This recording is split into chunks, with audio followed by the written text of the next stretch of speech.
क्या हो अगर एक ही झटके में जापान को अपनी सुरक्षा, दोस्ती और आने वाले भविष्य पर शक होने लगे? और क्या हो अगर इसका कनेक्शन भारत से जुड़ा हो?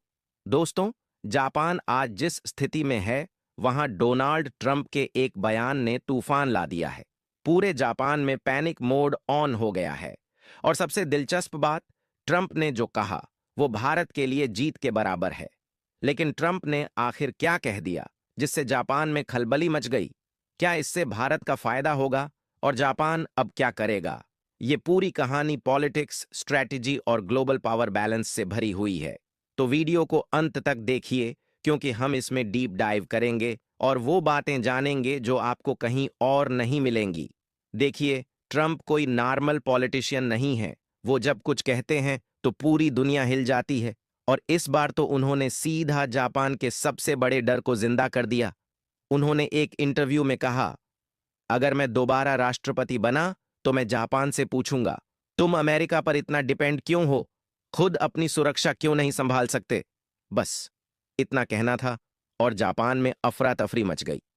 अब आप सोच रहे होंगे, भाई इसमें बड़ी बात क्या है? देखिए, जापान की पूरी सुरक्षा अमेरिका पर टिकी हुई है। द्वितीय विश्व युद्ध के बाद अमेरिका और जापान का ऐसा रिश्ता बना कि जापान अपनी डिफेंस पर कम खर्च करता है और बदले में अमेरिका उसे प्रोटेक्ट करता है। पर ट्रंप का यह बयान क्या दिखाता है? अमेरिका अब जापान का भरोसेमंद दोस्त नहीं है। जापान को अब अपनी सुरक्षा खुद करनी पड़ेगी, वरना खतरा बढ़ जाएगा। अगर ट्रंप राष्ट्रपति बने तो अमेरिका का सेफ्टी शील्ड हट सकता है। अब सोचिए, जापान के लिए यह कितना बड़ा झटका है।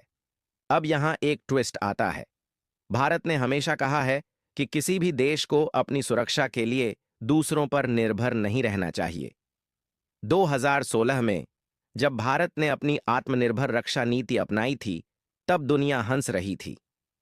जब भारत ने राफेल जेट खरीदे और तेजस डेवलप किया, तब भी लोगों को शक था। और जब मोदी सरकार ने make in India defence project launch किया, तब लोगों ने कहा, भारत को हथियार खरीदने दो, खुद मत बनाओ। पर आज जापान को समझ में आ रहा है कि भारत सही था। जापान भी अब भारत की तरह अपनी डिफेंस इंडस्ट्री पर फोकस कर रहा है। तो अब जापान करेगा क्या? अब जापान के पास दो ही ऑप्शन हैं। पहला, या तो वो अमेरिका के बिना खुद को मजबूत करे, जो कि बेहद मुश्किल होगा।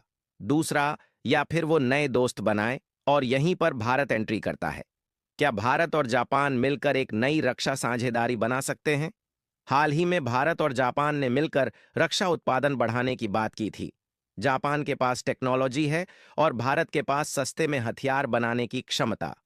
भारत अपने ब्रह्मोस मिसाइल, तेजस फाइटर जेट और पिनाका रॉकेट सिस्टम को जापान को एक्सपोर्ट कर सकता है।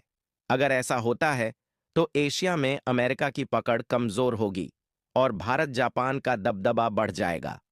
अब सोचिए, जापान अभी तक अमेरिका को एक दोस्त की तरह मानता था, लेकिन ट्रंप ने आकर क्या कर दिया?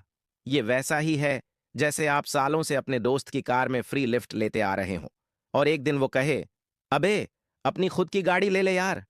जापान का भी वही हाल हो गया है। ट्रंप के इस बयान के बाद जापान का माइंडसेट चेंज होने वाला है और ये भारत के लिए गोल्डन चांस है। भारत जापान को अपने हथियार बेच सकता है।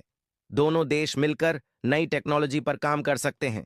चीन के खिलाफ भारत और जापान साथ आ सकते हैं।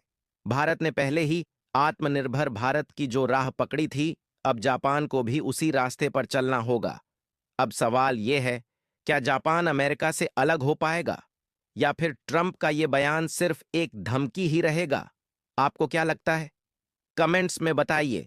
और अगर आपको ये एनालिसिस पसंद आया तो वीडियो को लाइक और शेयर करना मत भूलिए। और हाँ, चैनल को सब्सक्राइब कर लीजिए